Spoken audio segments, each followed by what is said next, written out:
10,000 feet above occupied Europe, a four-engine bomber is dying.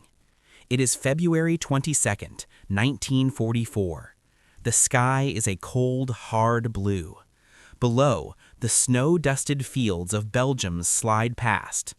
This is Consolidated B-24D Liberator, serial number 4240973, nicknamed the Royal Flush. It belongs to the 709th Bomb Squadron, 447th Bomb Group, 8th Air Force.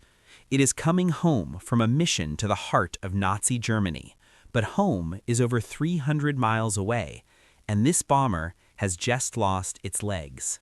All three landing gear units have been sheared away by flak. The pilot, First Lieutenant John Jack H.F. Maxwell, now faces an equation of impossible variables: weight, metal, gravity, and fire. He has a full crew of 10 men. He has a mortally wounded aircraft, and he has a single, desperate, unthinkable idea: to land a 25-ton bomber on the bombs still hanging in its bay. To understand the desperation of that moment at 10,000 feet, we must understand the man, the machine, and the mission. Jack Maxwell, just 23 years old from Kansas City, was already a veteran of the bloody air war over Europe. He and his crew aboard the Royal Flush had survived the brutal raids of late 1943, Schweinfurt, Regensburg, Bremen. The B-24 Liberator they flew was a workhorse, rugged, long-ranged, but demanding. Crews called it the flying boxcar for its slab-sided fuselage. It was less forgiving than the legendary B-17, but it could carry a heavier load further, and on this day, that load was critical. The target for the 447th Bomb Group that morning was the dense and heavily defended industrial complex at Gotha, Germany, home to aircraft component factories. It was a big week mission, part of Operation Argument, a massive Allied effort to cripple the Luftwaffe's fighter production in a series of coordinated maximum effort strikes. The stakes could not have been higher. The 8th Air Force was throwing everything it had. For Lieutenant Maxwell and his crew, takeoff from their base at Rattlesden, England, was before dawn. The formation assembled over the North Sea, a vast armada of aluminum and men, their contrails stitching a web across the sky. They were part of a force of over 150 B-24s from the 2nd Bomb Division alone. Their escort of P-47 Thunderbolts and P-51 Mustangs would only go so far. Over the target, they would be on their own. The mission to Gotha was a success, but it was paid for in blood and steel. Flak, the Germans' deadly curtain of anti-aircraft fire, was predictably intense, and the Royal Flush flew right through it. The target for the 447th Bomb Group that morning was the dense and heavily defended industrial complex at Gotha, Germany, home to aircraft component factories. It was a big week mission, part of Operation Argument, a massive Allied effort to cripple the Luftwaffe's fighter production in a series of coordinated, maximum effort strikes. The stakes could not have been higher. The 8th Air Force was throwing everything it had. For Lieutenant Maxwell and his crew, takeoff from their base at Rattlesden, England, was before dawn. The formation assembled over the North Sea, a vast armada of aluminum and men, their contrails stitching a web across the sky. They were part of a force of over 150 B-24s from the 2nd Bomb Division alone. Their escort of P-47 Thunderbolts and P-51 Mustangs would only go so far. Over the target, they would be on their own. The mission to Gotha was a success, but it was paid for in blood and steel. Flak, the Germans' deadly curtain of anti-aircraft fire, was predictably intense, and the Royal Flush flew right through it. The run over Gotha was a textbook study in organized chaos. At precisely 11:50 hours, the bomb bay doors of the lead aircraft groaned open. The air grew sharp and bitingly cold as the Liberators steadied for the final approach. Below, the black puffs of flak began to dot the sky, first sporadic, then thickening into a deadly, smothering cloud. The sound was not of individual explosions, but a continuous jarring crump, crump, crump that shook the aircraft to its rivets. Shrapnel whistled and pinged against the thin aluminum skin. Inside the Royal Flush, the crew tensed at their stations. The bombardier, hunched over the Norden sight, called adjustments. The gunners scanned the frigid sky for the sleek, deadly shapes of German Focke-Wulf 190s and Messerschmitt 109s. Then came the hit. A single, well-placed 88mm shell burst just below and ahead of the aircraft's nose. The concussion was monstrous. The bomber lurched as if struck by a giant's hammer. Instantly, warning lights flickered on the instrument panel. Control cables groaned, but the bombs had already fallen away, and the aircraft, now lighter, seemed to recover. Lieutenant Maxwell, his hands firm on the controls, called over the interphone. A tense roll call began. Tail gunner? Okay. Waist gunners? Okay. Radio operator? Okay. One by one, the voices came back, strained but alive. The initial assessment was cautiously optimistic. They had been hurt, but they were still flying. The formation turned for the long haul home, leaving the inferno of Gotha behind. For 90 minutes, the Royal Flush held station. The initial panic subsided into a weary, watchful vigilance. The crew tended to minor wounds, checked for fuel leaks, and prayed the engines would hold. Then, as they crossed into Belgian airspace near the city of Liège, the flight engineer made a routine check. He moved to the small, porthole-like windows in the waist to visually inspect the landing gear. His blood ran cold. The massive 11-foot main wheels on the left and right wings were gone. Simply gone. Not retracted, not damaged. Absent. Only shredded metal and dangling hydraulic lines remained. He quickly scrambled to the nose to check the nose gear. It, too, was a mangled stump. The flak burst at Gotha had not just shaken them, it had perfectly amputated all 3 points of contact with the Earth. The news was transmitted to the cockpit with a tone of pure disbelief. Jack Maxwell now knew the full truth. He was piloting a 25-ton glider with 4 roaring engines. A landing of any kind was now a mathematical fantasy. A crash was an absolute certainty. The question was not if, but how, and for how many of his crew it would be fatal. Fear, cold and precise, now gripped the cockpit. Below 10,000 feet, with the Belgian landscape growing more distinct, the reality was inescapable. A belly landing for a B-24 was a known nightmare.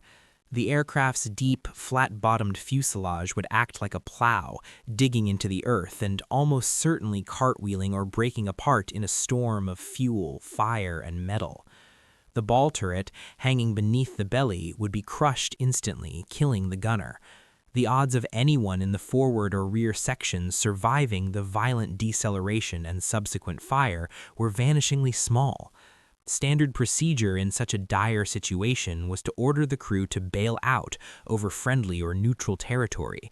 But here, another brutal factor emerged. They were over Belgium. While parts were held by brave resistance fighters, it was Nazi-occupied territory. Bailing out meant immediate capture for the entire crew and likely a one-way trip to a Stalag Luft prisoner of war camp for the duration of the war. For some, injured or separated, it could mean execution. Maxwell faced a commander's harrowing choice: condemn his men to the unknown horrors of captivity or lead them into what looked like a guaranteed fiery death. He put the question to the crew over the interphone. The vote was unanimous. They would stay with the ship. They would try to land. Then, as the altimeter needle dipped below 5,000 feet, Maxwell's gaze fell on the bomb bay. It was empty, its doors still slightly agape, and in a flash of macabre inspiration, the idea formed. It was insane. It had never been done, never been contemplated in any manual. What if they didn't land on the belly? What if they could create a skid?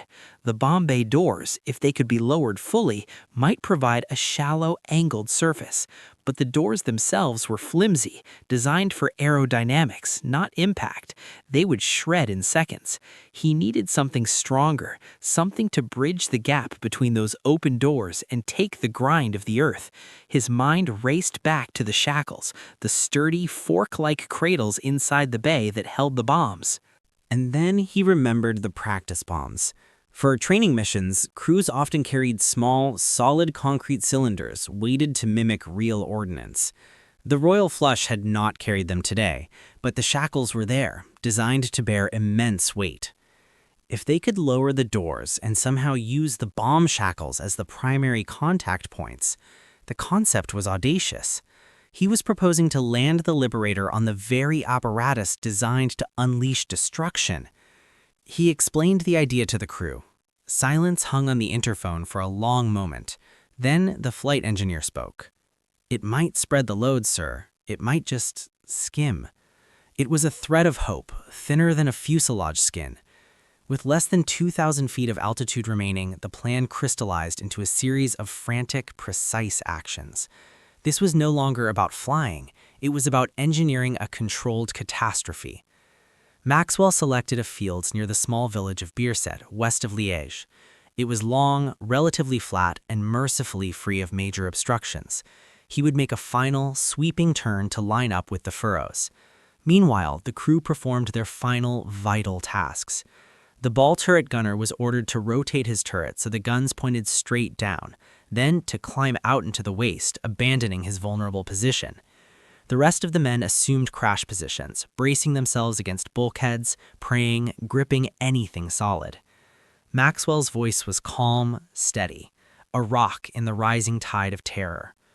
Pilot to crew, bomb bay doors coming down, brace for landing impact, or going to skater in. He nodded to the co-pilot, who pulled the lever to hydraulically lower the massive corrugated doors. They descended, revealing the open, cavernous bay and the row of ominous empty shackles. This was their landing gear. The engines were set to low power. The approach was dangerously fast, but speed was necessary to maintain control. Too slow, and the wing would stall, sending them into a fatal, spinning dive. At 150 miles per hour, the field rushed up to meet them. The last few feet were a blur of green and brown. Maxwell flared the nose up slightly, holding the tail low, trying to present the bomb bay area as the first point of contact. The sound was unlike anything any of them had ever heard. A deafening, screeching, tearing shriek of metal on Earth. The bomb shackles hit the frozen ground first, throwing a volcanic plume of dirt and sparks high into the air. The aircraft shuddered violently, a living thing in agony. The bomb bay doors were instantly ripped away, as predicted, but the shackles held. For a few interminable seconds, the B-24 was indeed skidding, sliding on these 6 points of tortured steel. The force was tremendous, slamming the crew into their restraints. The world outside the windows became a brown whirlwind. Then the tail settled down with a crushing impact. The entire airframe slewed to the left, threatening to ground loop. Maxwell and his co-pilot stood on the right rudder pedal with all their strength, fighting to keep it straight. The screeching began to lower in pitch.